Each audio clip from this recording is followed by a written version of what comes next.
Welcome back to Universe. I'm Andrew, and today I'm playing Ker Nethalas Into the Midnight Throne. So this is like a playtest copy. This is a PDF that I printed out and made this very awkward, thick booklet type of thing that's hard to flip through. That's my own fault. This is a PDF of a game that is crowdfunding on Kickstarter now, hopefully, definitely as I record this, and hopefully as I post it. There'll be a link in the description if you want to follow up with that. I tend to be interested in solo role-playing games, especially ones that are more mechanics focused than writing prompt focused. So this one caught my attention from the description that it had on Kickstarter, but there were no like playthroughs, or I was having trouble getting a sense of how to play. So I contacted the creator and asked if I could get this PDF in order to try to make this video. So I'm kind of rushing because it was a lot bigger of a book than I expected. I don't know the final book size, what the plans are for the final book, but this is 227 pages here. So there's a lot to crunch on, kind of rushing it to make sure it goes up in time. So I want to be clear that this is not a rules teach video, and I'm very likely to get rules wrong, and that's on top of the fact that this is not a final version of the game. It is still in development. But what I do want to do is get a sense of how to play and give you a sense of how to play in case you're also interested, but you're like me and you just need to know how it actually works before you back it. If it's after the Kickstarter, this might not be the best up-to-date video, but it might still be worth watching. I don't know. But things are likely to change just because some things always do. There have already been some stretch goals reached, including player aid PDF, which I think is extremely necessary for this game. So I actually, if you think this looks cobbled together, it's not even stapled or anything. The pages are just coming loose. I had to put together my own player aids, and I absolutely consider these to be necessary. Obviously mine are awful, but fortunately that stretch goal was reached. So you can expect a player aid PDF. And these are all the tables that I thought would be useful to have in front of me. So we'll get to those when we come to them. If you've played a lot of solo RPGs, this might be different or the same as what you're used to. I would put this more into a category of game that I don't really have a good name for.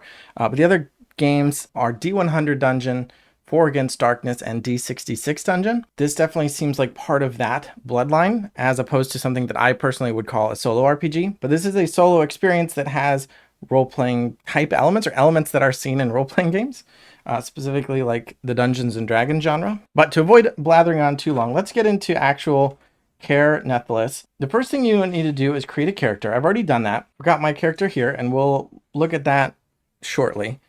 And then the next thing you're going to do is go into a section of this underground labyrinth called Ker Nethalas. This is basically an undercity full of monstrosities, last remnants of a long-lost Lich Empire or something like that.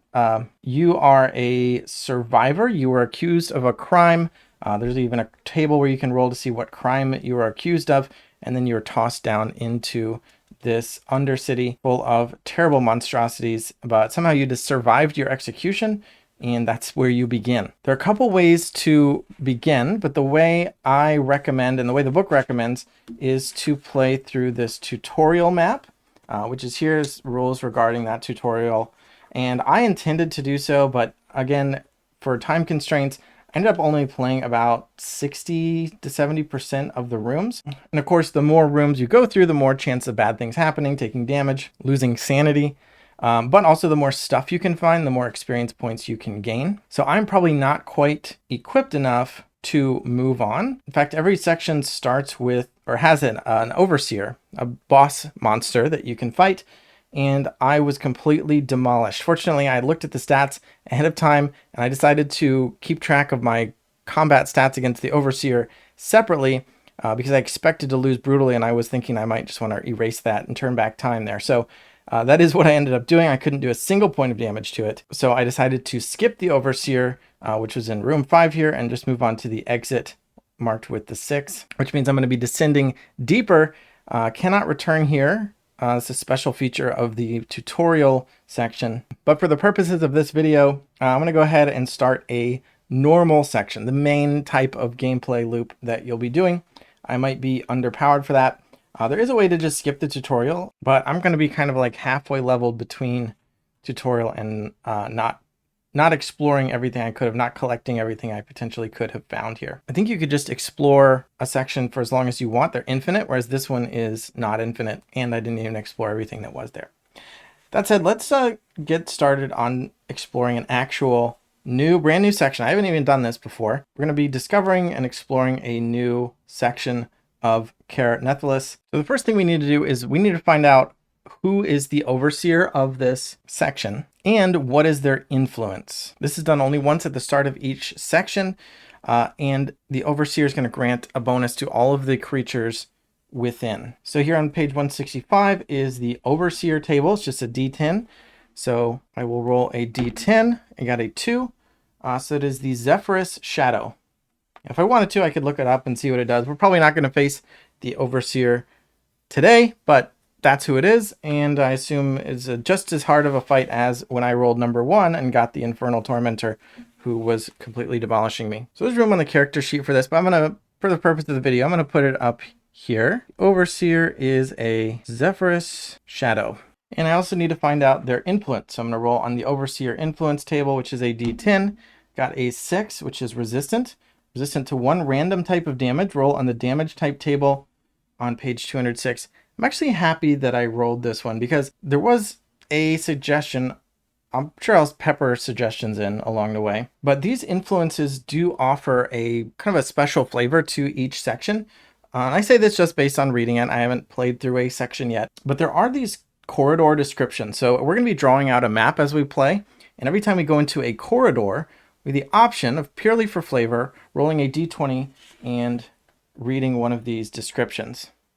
But they're so different from each other that every corridor could be wildly different. Like one of them could be full of ice and one of them could be full of mushrooms.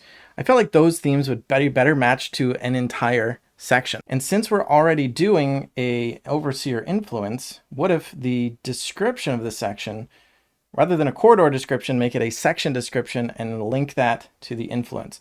So because I rolled this damage type, I'm actually going to roll in corridor descriptions instead and just see if that defines for me what the damage type resistance might be. A 6 says the walls are adorned with elaborate tomb reliefs and carved epitaphs. The air feels heavy with the presence of the long departed. So this is specifically like a sepulcher section of the dungeon, or this corridor would be. If I follow the rules, that is a description of a given corridor. But I'm going to say that describes the entire section.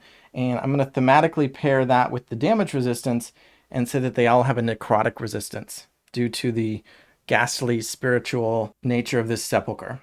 And that actually perfectly matches with the Zephyrus Shadow, I assume, just based on the name. So that is going to be 1 necrotic damage resistance. Fortunately, my character doesn't deal necrotic damage. But yeah, I just think linking these descriptions, changing them to section descriptions. Also, I think the word section is awkward. Why not like realm or domain or something like that? But linking these descriptions to the influence seems a way to punch up the theme of each section. So now I need to prepare a layer die, and we'll see what this is later. But this is going to be a die. It's going to start at a D12, and that's going to help me or eventually find the overseer. And I'm also going to need a tension die.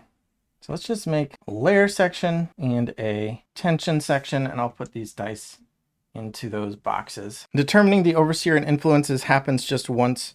So now we can go ahead and actually roll on the first room of the dungeon. So that's where I'm going to pull out one of my player aids. And this is the player aid page that I kind of put together for adventuring, whereas this one is for loot and this one is for combat. So on the right side, you can see a bunch of rooms and corridors. And this is a D100 table. So to roll a D100, you're going to roll 2 10-sided dice. One of them for the 10s place and one of them for the 1s place.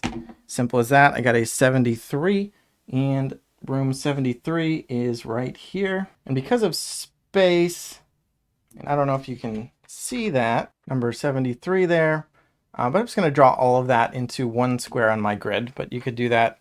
If you had graph paper, you can kind of break that out different ways. Probably not going to use too much of this space. So maybe jump up a little bit here. So yeah, positioning doesn't really matter for this game. It's just we know that we're in this room. I'm going to kind of say I'm coming in from this way, and now I've got one exit leading out. If you ever encountered a room or corridor that would completely block it off, then you just re-roll something else. Like if you get a closed door room and you don't have any other directions to go in that section, then you can re-roll it. I think that applies all the way up until you found the exit to the section, which again, you cannot find the exit until you've found the overseer. This is the room I'm in now. So I got a few things to do. So I had left my beginning dungeon with a little bit of light remaining on my light source, but I did use the crafting system, which is a pretty simple, straightforward system. It's just you collect crafting supplies throughout the necropolis, and crafting supplies can be used for a variety of things. One of those things is to make torches or to barricade a room when you want to rest there. So they're kind of generic, nondescript crafting supplies. But I'm going to say I've got one torch. Now I'm moving it from my backpack. I actually did find a backpack. You don't start with a backpack, but backpack gives you space for plenty of stuff. I also found a magic belt, but I haven't been able to identify its properties yet. But I'm going to move a torch from my backpack into my offhand. I didn't write it in, but I am holding a dagger in my main hand. And in terms of armor, I do have some piecemeal armor in the form of some heavy vambrace. I had written it in the non-encumbering items section because if you're wearing it, it doesn't count as being encumbering. But I think it should actually be in the armor section. So anyway, now that I moved to torch, I've got 20 light. So I have a light source. Every room is going to cost me 1 light. So I've got this tracker. It's got 20 spaces. That's how much a torch will last for 20 rooms. So what I like to do is circle the last one that will be lit by this torch. And then I'm going to check off the first box because I've just entered a room. So another idea that I have for the player aid, it's not just tables, but kind of sequence of events. So I wrote this for myself: roll up a room and then roll for the overseer or exit die. So this is the overseer die. Now I'm gonna check and see, is the overseer in this room? Now there's a 0% chance of that because I'm going to be rolling a d12. If I roll a 3 through 12 on this die, I've gotten no closer to finding the overseer, and I will just put this die back. If I roll a 1 or 2, however, the 12 will be replaced by a 10, and then every time I roll it, if I roll a 1 or 2, it will be replaced by an 8, which my 8 is here, but I've got another 8, be replaced by an 8.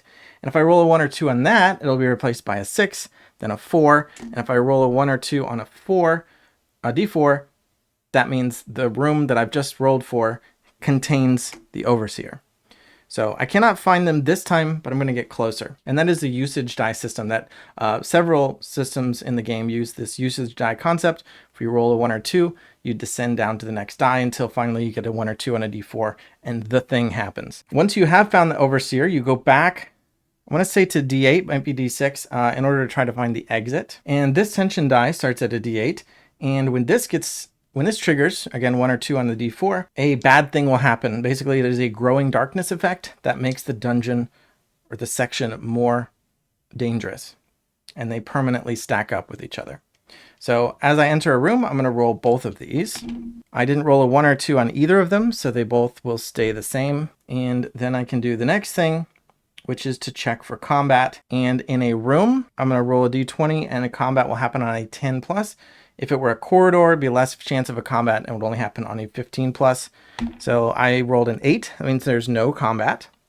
But when there's no combat, that means there's an event. So I'm going to roll a d100 on the events table, and I got a 40. Oh, there are also room descriptions. I talked a lot about the corridor descriptions, but there are room descriptions, which I think they work perfectly the way they are. Basically, it's just 100 different descriptions of what the room could be like. So I'm gonna roll that. That's just for fun. I'll probably not do it every time, but a 94. As you enter this hall, you feel an overwhelming sense of hopelessness, as if all optimism is slowly being drained from your heart. It's not a very descriptive room, but that description basically sounds like the entire place, the entire Ker Nethalas. All right, event 40. Seems like a massacre took place here very recently, as the mangled remains of several people can be seen spread across the room. Each time you enter this room, you must make a resolve check to avoid losing 2 sanity, but you can attempt to scavenge it twice. All right, interesting, a lot going on there, and that justifies the room description for sure. So I'm going to make my first check, and that is going to be a resolve check. Let's bring my character back out, and these are my skills. My resolve is a 10, which is very low. My highest skill is my bladed weapon skill, which is 60. And basically these are percent chances of success. So a resolve of 10 means I have a 10% chance of succeeding. And that's because I'm going to roll a d100 and I want to roll that number or lower. So 10 or lower, 65 is going to be a fail. And that means I lose 2 sanity. My sanity maximum is 11. But again, I'm kind of jumping in the middle because I was playing through the tutorial. It's currently at 5. So that 5 is going to drop down to 3. Now getting down to 0 sanity doesn't mean you lose, doesn't mean you die. It means you roll in a table that I haven't rolled on yet, but it's going to make a bad thing happen. One of those bad things is that you die, but it's not guaranteed. So dropping to 0 sanity is not necessarily lethal. Then it says, but you can scavenge it twice. So scavenge is the thing you can do in each room. The rules say you can do it when you enter a room. I've been playing it that after you've kind of dealt with whatever combat or events or anything, that's when you scavenge rather than when you enter a room. But to scavenge, normally a room can be scavenged once. This one can be scavenged twice, and that is also going to be a skill roll. My scavenge skill is 20, so still not great, but let's go ahead and attempt it. I roll a 73, which is a fail, and a 85, so also fail. If I had succeeded, then I would get to make a scavenging roll. So the scavenging table here, it's a D20. So that's just as an example. A 4 says I find D4 crafting supplies. So I'd roll a D4. I got a 4, so I would get 4 more crafting supplies. And again, those can be used to make torches or barricade yourself when you rest, make oil for your lamp, repair armor, things like that. Armor also uses a usage die. So at the end of any encounter in which your armor blocked any damage, you need to make a usage die roll based on the current condition of that item. So crafting supplies can be used to repair items that are below their maximum quality. All right, so next step 5, the last step I have written down here is scavenge. I just did that and I just did it twice. Now this event made a permanent modification to the room. I feel like most of the time you don't need to, but I'll just go ahead and make a note. -2 sanity, and probably hopefully I'll remember that I get to make a resolve check to try to avoid that. But that will finish the room, so I'm going to go ahead and roll. I'm done here, so let's move on through the exit and roll the next room. Got an 81. It's going to be this room here, and that actually doesn't have any exits, which means I need to re-roll. And I'm just now realizing that I might need to look up some rules that I haven't used yet, which is for doors, because the tutorial mission didn't have doors, or maybe has like 1 or 2 doors. I didn't use any of them, but now it looks like all these rooms have doors. This would be another great thing to have on the player aid. Determine if the door is locked by rolling a d20. Got a 9. On a 12 plus, it's locked. If it were a container, it would be locked on a 10 plus. If it were locked, I would need to check for a random difficulty. There's a difficulty table to determine how hard it is to lockpick. If you can't pick it, you can try to break it down, but that makes you roll the tension die again, which makes it more likely that a growing darkness effect will occur. So it's a lot of doors if they break all these open. I guess 55% of the time the door will be unlocked. All right, so let's re-roll another room that does have some kind of exit. A 62 has a bunch of exits. The rules actually say you can draw these however you want. Like, it doesn't necessarily have to be gridded. And in fact, yeah, my previous room's not really aligned properly for this. So I think I'm just going to break out of these squares. All right, but yeah, this one's got 2 exits. But again, the shape of the room doesn't really matter. It's just so you got a cool dungeon at the end. So it's going to cost me a light. Roll my countdown dice. 2 actually on the tension die, which means the D8 is replaced by a D6 for next time. Getting closer to some growing darkness. Check to see if there is an encounter. 5 is a no. So I'll roll another event. And I got a 76. We'll get to a fight soon. A hole in the floor's room is completely filled with viscera. You can stick your arm into it and search for something of value. Make a perception check. If you pass it, you can make a roll on the spoils table. If you fail, you don't find anything and lose a sanity. Well, my sanity is dwindling, but I'm going to do it anyway. What is my perception? Perception is 40. Sure, let's go for it. I need 40 or less. 23 will do it. So you get to make a roll on the spoils table. And spoils table is a really small little table, but it kind of leads into other tables. And a lot of times I think monsters, when you defeat them, they will give you the rewards, spoils of rolling on the spoils table. So I need a D6 for this one. Got a 1, which is to roll on the mundane items table. So 1 to 3 is mundane, 4 to 5 is valuable, and 6 is precious. Each has a different table. So 1 is going to be mundane, which is a D100. Got an 82, which is a random piece of armor. So I'll roll on the random armor table, which is a D20. And I got a 2, which is a full suit of armor, which leads me to the full suit and torso table. See what type of full armor it is. 68 is male. All right, male armor gives 2 protection, so it reduces damage by 2, has an integrity of a D8, which isn't bad, but it gives maneuverability -15. So maneuverability is basically a minus to 3 of your skills, the acrobatics, dodge, and stealth skills. Right now, I just have heavy plate vambraces just on my arms. And those have a maneuverability of -5. Oh, no, it's not plate. It's just, well, specifically the heavy piecemeal table, -5. But male on a full suit male armor is going to be -20. But 2 armor, 2 protection is pretty good. So I think I'm going to take that and move the vambraces to my backpack. And also, whenever you find anything in Ker Nethalas, it's been here for a while. This isn't a nice place. You're not finding fresh, brand new things. So the integrity, D8, that is the maximum. But you actually find it 1 die size lower, so it's going to be a D6, which means my armor could use some repairing. The mail actually doesn't cover my head. I would need a helmet for that, but my torso, legs, and arms are all protected now. So that was a nice thing to find out of that pool of goo. And then I can still do the normal scavenge roll for the room. So let's roll a scavenge check. I rolled a 28, but my skill is 20, so that is a fail. I'll go out through one of the doors, so let's roll a d20 to see if it is locked. 12 is locked. Well, if I wanted to try to unlock it, I would need a lockpick. So I'm just going to have to use athletics to break it down. And every time I do, I'm going to have to roll the tension die as well. Fortunately, it seems like only the lock has a random difficulty. Actually, breaking down the door is just consistently a normal athletics check as far as I can tell. My athletics is 20. So I'm going to roll D100 for that, and I have to roll it with the tension die. A 5 on the tension die is fine. A 57 means I did not break it down, and I'll just go again. 41 and a 5 is another fail. 78 and a 2. The 6 drops down to a 4. 78 is another fail. And 87 is another fail, but I got a 3 on the tension die. 80 is another fail, and I rolled a 2, which means the darkness is growing. That doesn't feel right, that I just have to stand there trying to bash down the door, but it seems like it based on my understanding. So let's check for the growing darkness, which is this table here. So this is going to be a D100 check for what effect happens.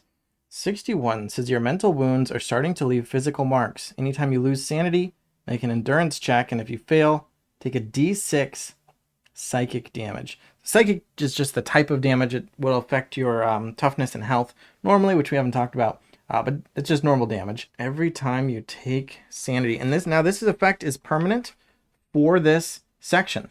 So I'm going to write it onto this card. It's not going away. I'm going to write the number. Let's write growing darkness and then 61 to 62, because that is the dice range that would result in this effect in case I need to reference it, because I'm just going to write a short version here. I think another recommendation would be to give all of these names so that I could just write down the name of the growing darkness effect instead of having to try to abbreviate myself. If I could just remember it by name, that'd be easier. All right, lose sanity, endurance, or D6 psychic damage. Hopefully I remember that at least for the remainder of this video. And I still didn't get the door down. So maybe this is an argument to get a better athletic skill. Definitely, actually, I would definitely make some different decisions. I think all the skills are pretty important. You do get to allocate like bonuses to which skills you want to be better than others during character creation. When we get into combat, I'll talk more about the character sheet. But I've definitely realized that resolve is much more important than I gave it credit for. That is helping you prevent sanity damage, sanity loss. And then now I'm learning that athletics is pretty important if doors are this prevalent. Either that or thievery, but then you still need to be able to have a lockpick. So the tension die after triggering growing darkness resets to a D8. So I'm going to roll my athletics along with a D8 again. And this time I actually got a 9. Got 0 on the 10 double zeros and then the 9, which means I finally succeeded and the door is open. 3 on the tension die means it stays as a D8. And now I can roll up our next room, entering another room, so I'll check off some light. And roll up one of these rooms. Got 36. This one here. It's a simple room, but technically a room as opposed to a corridor. I think 1 through 25 are corridors, which have changed odds for combat encounters. They don't have events. I don't believe you can scavenge them. And as far as I could tell from the rules, you actually don't check off a light. You don't use any light through a corridor either. But 75% of the time, you're going to be getting a room, which this is as well. So let's roll my layer and tension dice. Neither one is a 1 or 2. Roll for a combat encounter. 4 is another event. Normally I would play it straight, but we did 2 event rooms. So let's call this one a combat encounter just to make sure we can get a couple done in a hopefully reasonably timely manner. So now I'm going to pull out my combat cheat sheet here, and I'm going to roll up a combat encounter. So in the tutorial scenario, there is a completely different combat encounter table. It's this tiny one that I wrote here. There are only 3 different beasts that you can face, and it seems like they are definitely the easy mode. So whatever we're facing next is going to be something that I am not prepared for, or at least I haven't experienced the likes of yet. There are 2 d20 tables, so I'll roll a d20 and then I'll just do high or low on the d6.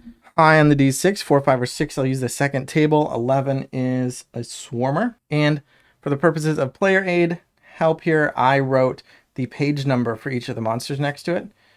They are in alphabetical order in the book, but I still prefer to just be able to jump. So this is going to be page 155 in my little playtest booklet I've got. And Swarmer is here on the right. Let's just take out this chunk for now.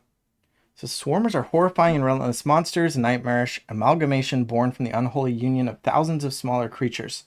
And it goes on. It's an animal and a construct. Also, every monster has level adaptations.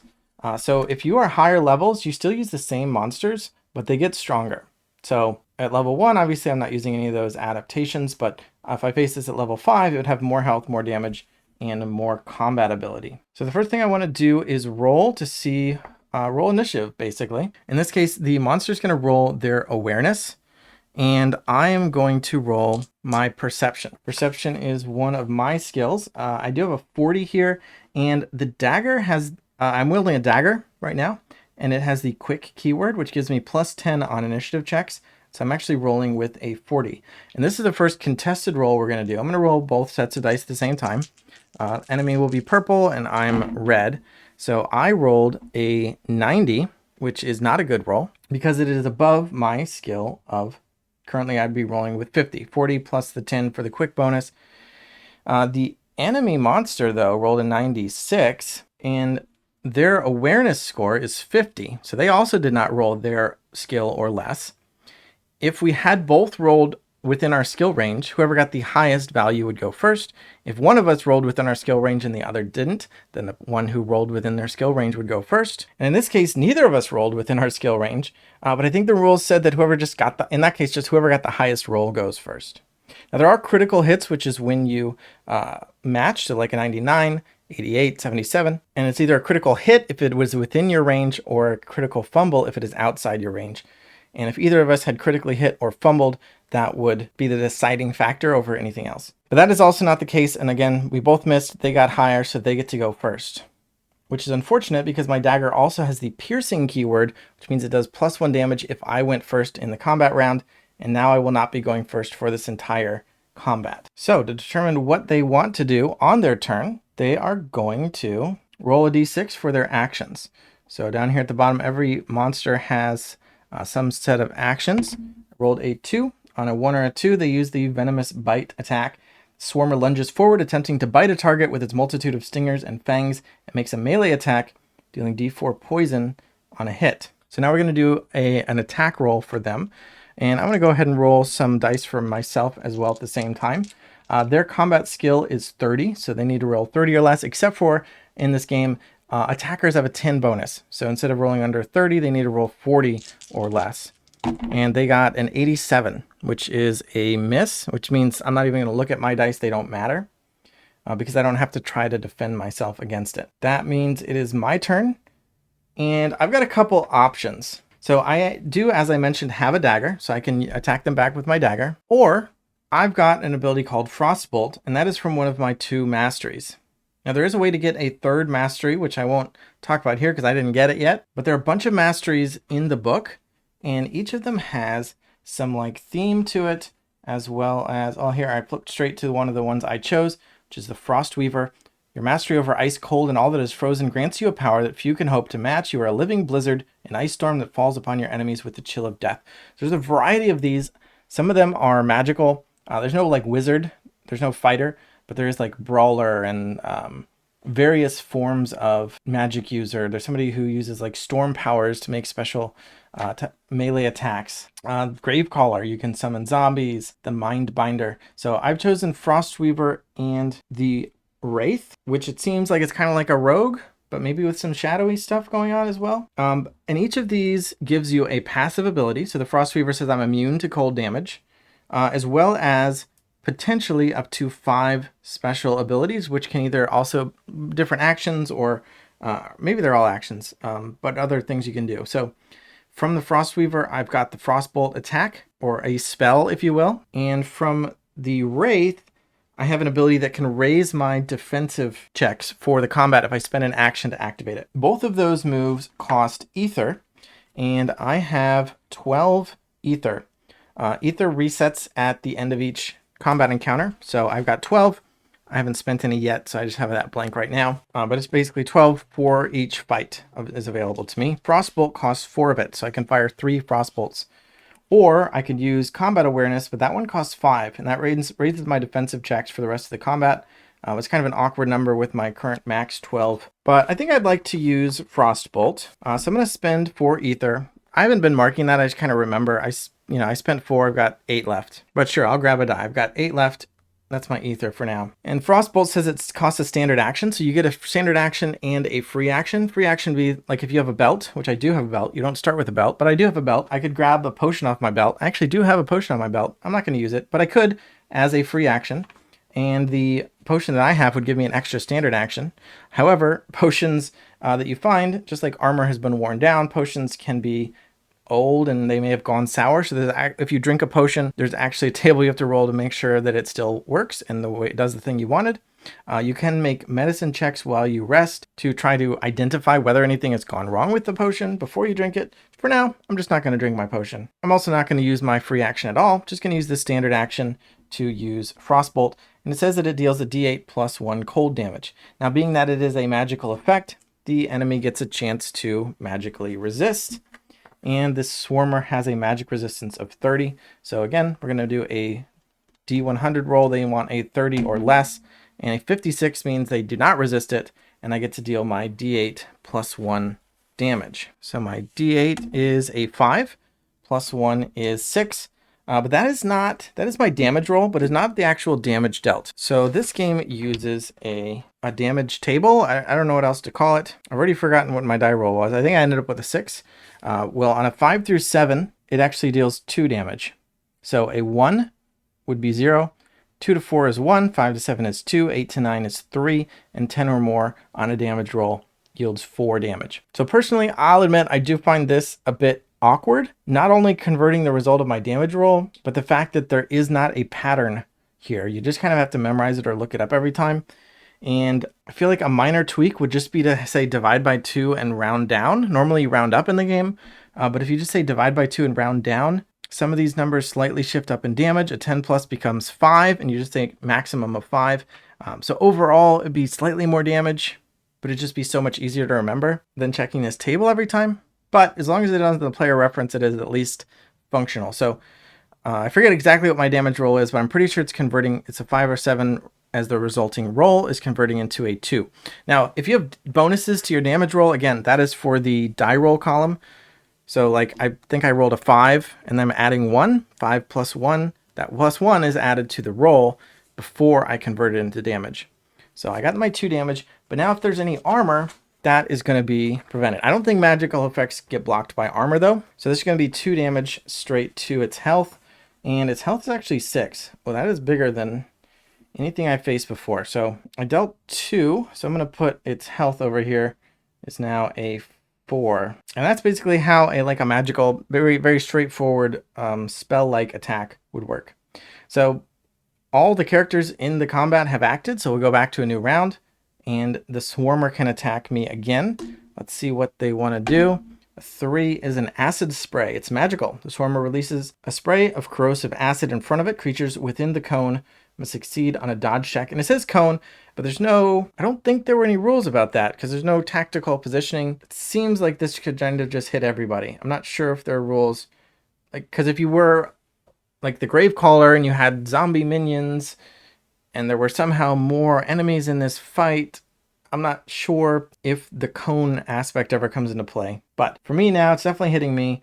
I get to make a dodge check or take a d6 acid damage, have my armor reduced by 1 until I can repair it. Well, that's annoying. I just got this. All right, so I need to make a dodge check, and because of my armor, it's actually going to be hard or impossible. Yeah, because my dodge skill is 30 and it's at minus 20, so I actually can have a chance here. And I'm realizing that my mastery of Wraith does not match up well with this encumbrance or maneuverability situation. But anyway, yeah, definitely don't follow my character creation example here. So I need to roll a 10 or less, very unlikely, got a 33, which is a fumble. But I don't think fumbles matter outside of, unless I were like making an attack or defending. I am defending. Yeah, because 33, that's matching numbers and it's outside of my skill check. So does that count as a fumble? It's definitely an automatic fail. Question is, do I have to roll in this fumbles table? For the sake of this video and just showing you the fumbles table, I'm going to say yes. So I'm going to roll a d10. I got a 7. It says in the process of executing my attack. See, that's what I'm not sure about because I didn't make an attack. But is that just flavor text? It says you trip and slam your head. You're dazed for 2 rounds. I'm going to go ahead and take the daze again just for the purposes of example. Now we get to learn about a new condition. Daze says I cannot initiate attacks. Well, that's a bummer. All right, on top of that, that happened while I was trying to avoid this d6 acid damage. So let's take that damage. Got a 6. But again, we're going to use that damage conversion chart, and a 6 is 2. So I take 2 damage. And I have 9 out of a maximum of 14 health currently. My toughness, though, is 19. And when you take damage, you actually take it from your toughness until you're out of toughness. So 19 minus 2 is 17. So at least it's not hitting that hard. But now my armor has dropped until I can repair it. So I'm just going to put an asterisk. All right, now it's my turn, and I cannot initiate attacks because I'm dazed. Although Frostbolt doesn't necessarily say it's an attack. Tier 1, Frostbolt, standard action, cost 4 ether. A shard of ice emerges from your hands and strikes your opponent in a cascade of ice, dealing d8 plus 1 cold damage. Not an attack. So let's make the magic resist check for them. 23 is actually a success. I spend 4 more ether going down to 4, and their magic resistance of 30. 23 is less than or equal to 30, so they just resist it anyway. And then they get to make their attack, which is going to be another acid spray, which means I have to make another dodge check, and I need a 10 or less, and I got a 20, which means I'm going to take a d6 damage, which is another 6, which is going to be 2. So my toughness goes down to 15, and my armor is now completely zeroed out. And then it's my turn, and I'll spend my last 4 ether to try to do another one, make their magic resist check. They got a 20, so they succeeded again and take no damage. Back to their turn, they do another acid spray. I will try to dodge it on a 10 or less. That is a 91. That is a fail, so I'll take another d6 of 4, converts to 1 damage, knocking my toughness down to 14. But now I'm not dazed anymore, so I can go ahead and make an attack, and we can see how a dagger attack would work. So my bladed weapon skill is 60. And I forget if I mentioned this, but the attacker gets plus 10. So as I'm attacking here, I actually need to roll 70 or less. So it's a little more gracious here. I've got a 70% chance to hit, and I rolled an 86, which is a fail. So back to the Swarmer. A 6 means they want to do a swarm assault. The Swarmer engulfs the target within its monstrous swarm, attacking from multiple angles and dealing d8 piercing damage. The target must succeed on an endurance check or be blinded until their next turn as the swarm obscures their vision. So this is tagged as a physical attack, so I'm pretty sure it's going to use the normal physical attack rules. So they're going to make an attack roll with their combat skill of 30 plus 1 because they're the attacker, means they need to roll 40 or less, and they rolled an 8. And I get to defend it with my combat skill, and my combat skill, because I'm wielding a dagger, is bladed weapons. So I need to roll 60 or less, and I got a 41, which is 60 or less. So now we see whose number is higher. 41 is higher than 8, which means I actually was able to defend myself finally. And on top of that, When you do defend an attack, you get to make a defensive move, which is a D10 roll, and I got a 1. It says your next attack receives an additional plus 10. All right, so now on my turn, I can go ahead and attack with bladed weapons. Now instead of 60, it's 70, 80. So I'm going to be rolling 80 or less. I got a 19. That's pretty good. They got a 43. Their combat skill is 30, so that is too high, and I get to hit. All weapons do a d6 damage, but I also need to roll where I hit them. Actually, I'm not sure. The Swarm Assault said I have to succeed in an endurance check or be blinded. I've been playing those as they only trigger, like those kind of add-on effects only trigger if the initial attack hit. I don't know if that's intended, but I'm going to stick with that for now, but just be aware that that may or may not be correct. Also, I think I skipped the fact that this creature has the Venomous trait, which says when I'm damaged by them, I have to pass an endurance check or receive the poisoned 1 condition. They hit me like 3 times. So let's make 3 endurance checks real quick. I need a 30 or less. We can learn about poison. 39 is a fail. A 73 is a fail. And a 18 is a success. So I get poisoned 1 twice. Poison character receives a specified amount of damage every round until the condition is removed or resisted. I can resist as a free action with endurance. All right, so being poisoned 1 means you take 1 damage, but the damage, or as though you got a damage roll of 1 against you, but that 1 is converted and 1 is 0. So when I was poisoned 1, I would have taken 0 damage and had a chance to resist it with endurance. I'm just going to start trying to resist it now, I suppose, as a free action. Otherwise, I will take 2 damage, which converts into 1. 73 is a fail. So I'll take another damage from the poison. But that was catch up. I'm still attacking, and that is a d6 damage. 6 converts to 2. So it's going to take their 4 down to 2. Oh, and I should have rolled their hit location as well. I rolled a 16. I haven't talked about hit locations at all. Did they hit me with a bite, or they just were hitting me with acid sprays? I want to say they missed me with the physical attacks, which is when I would have needed to make a hit location check. So apologies if I missed that, but 16 against them, and they are an animal and a construct. Oh, or rather, they don't have hit locations. So yeah, they're kind of an amalgam. They don't have hit locations or armor. So I actually don't need to worry about that. But if we were going to do a hit location check, let's say they were a humanoid. So I rolled a 16 on the humanoid, and I would have hit them on the right arm. So if they had armor on a specific location, or I have armor on certain locations, then it can be that's when the armor would come into play, prevent the resulting damage. And then at the end of a fight, if the armor did anything during that whole fight, you need to make a usage check, which is roll its current usage die value and see if it degrades. And then a lot of creatures do have weak spots. So for us, the player character, our weak spot is our head. So whenever a physical attack is rolled against the player, the roll on the humanoid chart, 19 or 20 is a headshot, and that's going to do double damage before the conversion. So if it were a d4, you'd roll 2 d4, sum them up, and then convert them on the damage chart. Convert that total value.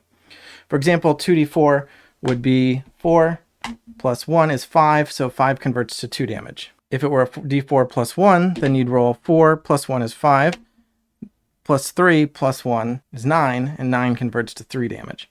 Hopefully that made sense. Makes sense to me, so if you read the rules and practice with it, I think that part of it is actually pretty simple. But I believe that ends my dagger attack, so that'll bring it back to the Swarmer, who will use another acid spray. I gotta try to dodge again. Got a 10 or less. 40 is still a no. Take d6 damage, which is 2. 2 converts to 1. My toughness drops to 12. But now I am poisoned 3. 3 still converts to 1 though, 1 damage. So I think on my turn I have to take that poison damage and drop down to 11. I'll use my free action to try to drop the poison. I actually rolled a 5. 5 out of 100 means I resist it. Now I'm not sure from the wording that I just read if that means I clear all 3 stacks of poison or just one of them. But I'm going to say I cleared all the poison. So I'm not poisoned anymore. And then I will try to make an attack. And I think I messed up my dagger as well. My dagger has the quick. No, never mind. The plus 10 to quick is for my initiative, not for attack rolls. So 60 skill plus 10 for attacking is 70. Got a 14, which is good enough. And the enemy gets, re-roll that one, but a 20. 20, ooh, 20 is within their 30 combat skill, and it is higher than my 14, so they defended. I don't think they get to do a defensive move, though. That does mean my attack failed. Go back to the next round. Their attack is a 6, a swarm assault. It's going to be a physical attack. Their combat skill is 30, plus 10 is 40. They rolled an 8, so I need to roll within a 60. Got an 82, so I fail. So let's roll a hit location for me, and that is a 19. That's a headshot, and it's going to do a D8 piercing damage. D8 2, but because it's a headshot, they're going to roll again. 2 plus 1 is 3. Actually, that's really low. 3 converts to just 1 damage. So weakest headshot ever puts me down to 8 toughness. This is really digging through my toughness here. Haven't touched my health yet, though, which is nice. But because I did take damage from that, I will now resolve that I have to make an endurance check or be blinded. Well, my endurance is 30, and I got an 89, so I am blinded. Blinded is minus 40 to all checks. Oh, but I'm blinded until my next turn. Oh, so it won't actually affect my attack. It would just affect further defensive rolls? I assume it means throughout my next turn. Otherwise, what's the point? So on my turn, I'll still try to attack. Even though I'm blinded, I have minus 40. So I need to roll within 30. Got an 88. Which is a critical fail because it's above my skill and it is doubles. All right, we get to learn a lot of mechanics here. All right, so let's roll on the fumble table. And I got a 9. You managed to strike yourself with a normal attack. All right, let's see where I hit myself. 10 on a humanoid is the chest. I have no armor to speak of because it's all been corroded by acid. And my attack does a d6. So 2 converts to 1. So I just hit myself for 1 damage and go down to 7 toughness. The blindness wears off, but the swarmer gets to go again. They roll a 2, which is a venomous bite. They lunge forward, attempting to bite, makes a melee attack. Oh, I should have taken another stack of poison as well. So I'm poisoned to 1, which is 0 damage, but I can at least roll endurance to try to resist it. 86 will not do it. But now they're attacking with the venomous bite. With 40 or less, 91 will miss. And on my turn, I'll take 0 damage from poison 1. I'll try to resist it and get a 67, which doesn't do it. I will attack. You roll 70 or less. 45 will do it. I'll defend with 30. 57 is not going to defend. I would roll on the hit location, but they're amalgam. So I'll just roll my d6 damage of 3. Which is 1. That'll put them down to 1. Then on their turn, they get an acid spray. I need to try to dodge that, but I have such bad... Oh, I rolled a 5. A 5 is within 10, so I dodge it. Then on my turn, I will take 0 damage. I'll try to resist it. 36, but I need 30 or less, so I don't. I will attack. 70 or less. 72, and they get to go again. A 6 is a swarm assault. They will attack 40 or less. 68 is not going to do it. I'll take 0 damage. Try to resist. 75 is a no. I'll attack with 70 or less. 22 is a critical hit. So unless they critically defend... I rolled the wrong dice for me, but unless they critically defend, they get a 17. That is a defense, but not a critical defense. So my critical hit will go through. So I get to do d6 twice and sum them up. And I got a 5, which would have been enough, and a 6 is 11, which maxes out at 4 damage. They had 1 left. And finally, we finished a combat. So that was probably enough combat.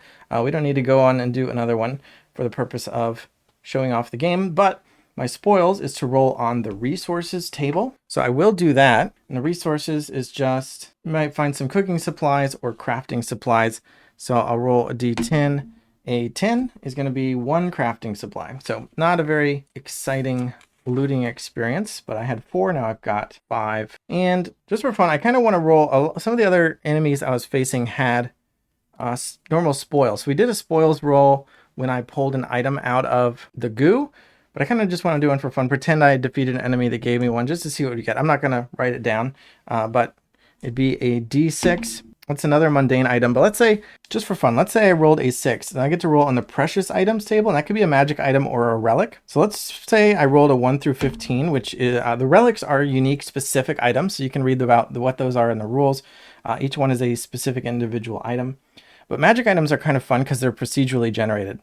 So let's say I rolled a magic item, then I would go, actually I didn't put this table on here because it happens infrequently enough, but you can roll on this items table in the magic items section, and you could roll, it's a D8, so a 4 is boots. Now I actually did find a magic item already. I found a magic belt during the tutorial area, but I don't know what it does because you have to attune. In order to attune, you need an attunement crystal, which I haven't found, but I think that's on somewhere on like the precious items or the valuable items table contains attunement crystals. So I don't have any of those. So I cannot find out what my magic belt does. Right now I can just use it as a regular belt. But if I got an attunement crystal and I did the attunement activity during resting, which I think I will briefly cover before ending the video, I could then unlock the magical properties. I'd start by rolling on the item rarity chart. I haven't done this yet, so this is fun. Let's find out what my belt is, even though technically I shouldn't know yet. A 9 is actually epic, 3 magical properties. And then I'll go over on to, that's for armor specifically. This is for belts. All right, there you go. Specifically for belts. And I get 3 of these. Roll in the damage type table, you're resistant to it. I think you take half damage when you're resistant, something like that. 20, once per rest, you can heal yourself D10 wounds. That's really nice because wounds are pretty hard to heal. And a 4 just to increase your carrying capacity by 10. Very useful strengthening belt. So that'd be a really cool name. I think it'd be fun if each of these properties had like a keyword. So you could like name your belt by combining those keywords somehow. But anyway, that would be an epic magical belt. And then I would move on to the next room. I guess I could scavenge this room.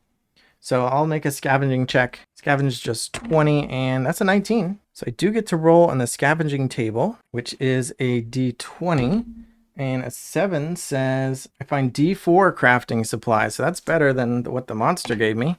I found 4 more crafting supplies, up to 9. Oh, and I should have 1 fewer ration, just keeping track there. All right, so from there then, we could continue exploring new rooms. Also, at the end of every combat encounter, you get to regain D4 toughness. So I went from 19 down to 7 there, but I get to get 2 back. So toughness is easier to get back than health. Health is very hard to get back. In fact, there are 2 ways to rest. So you can take a breather. You lose 5 from your light source, and you have to reduce the tension die by a whole stage. So you don't even roll, you just drop it down. So if it's a D8, it drops down to D6. If it's a D4, I think it'll just trigger growing darkness immediately. And I totally forgot about this too. Whenever I take damage, I have to, or when I lose sanity, I haven't lost any sanity. All right, so never mind. I didn't forget about it. Take a breather, lose 5 light, reduce the tension die, recover D10 toughness, 1 health, and reduce your exhaustion by 2. So exhaustion is something I haven't even talked about. We're going to talk about a little bit again briefly, but the more exhaustion you get, a little bit of exhaustion is fine. The more exhaustion you get, you are going to, there's a table that you can roll on stuff for the, or not a table, I think it's just like a chart, like at certain tiers of exhaustion, bad things start to happen. So you can wear yourself out eventually. And you can cure some exhaustion when you do a full camp. So that was just take a breather. But when you do a full camping action, you need to find a room that you can barricade yourself in. You'll lose 10 exhaustion. But you can also gain exhaustion by doing things like attuning magic items. So while you're camping out, you can take 1 exhaustion and attune a magic item. You can barricade yourself, which costs you a crafting supply, but for each crafting supply you spend, you increase your camp check roll by 5, which I'll talk about in a second. You can cook, turning food or cooking ingredients into actual rations. Cook as many rations as you want, but at the cost of 1 exhaustion and +1 to the camp check, which is a bad thing. You can make bandages out of crafting supplies. You can make lamp oil. If you're a ritualist, you can do rituals. You can make torches out of crafting supplies. You can repair. So 2 crafting supplies will repair a single piece of gear. Regardless of how many pieces of gear you repair, your exhaustion is increased by 2, and you must reduce your camp check by 2. I think I might have had the pluses and minuses. Basically, you want to roll low, actually. So barricading adds, or you want to roll high. So barricading adds 5. Doing these other activities reduces it by 1 or 2. You can rest if you do nothing else. You can just rest to get rid of extra exhaustion. And if you have mastery amulets, you can exchange them. That's like I said, you chose 2 masteries at the beginning. You can have a third through the use of an amulet. And if you have multiple amulets, you can only use 1 at a time, but you can swap them when you rest. And if you do this full camping thing, you will regain all of your toughness, 1 health again, D4 sanity, and exhaustion is reduced by 10. But you have to make the camp check, and if you roll a D20, and on a 10 plus, you're fine, but otherwise you trigger an encounter and all your benefits of resting are halved. So you want that camp check to be high, which is the benefit of barricading. So there's definitely still more things I didn't cover. Obviously, it really wants to give you the sense that you are down in a dungeon trying to survive, facing horrors, trying to maintain your sanity. Got to keep your armor maintained. You got to cook your own food, light your own torches. We didn't ever get to an overseer. They're just extremely difficult monsters, at least in terms of the one that I had faced, and it completely destroyed me. I don't even know what threshold I need to be at before I would feel comfortable with that. There is XP, so when I defeated that combat encounter, I should have gotten 50 XP. I got 250 from the previous one. Again, if I had hung out in the tutorial mission more, I could have gotten more. I actually get 50 XP just for entering a new section. So the tutorial was 1 section, and here I've started on a 2nd section, so I should get 50 more XP, as well as 50 for that combat encounter. So I'm going to put myself up to 350. If you defeat an overseer, that's 200, and every 1,000 is a level up, which can give you a variety of things like health and skill increases, I think. So there's a lot, and I definitely got some rules wrong, and I definitely am sure there's things that will change before the final version, but I hope you got a sense of it. Feel free to ask me questions, but I'm probably not the best person to ask, to be honest. But regardless, thanks for watching, thanks for subscribing, and bye.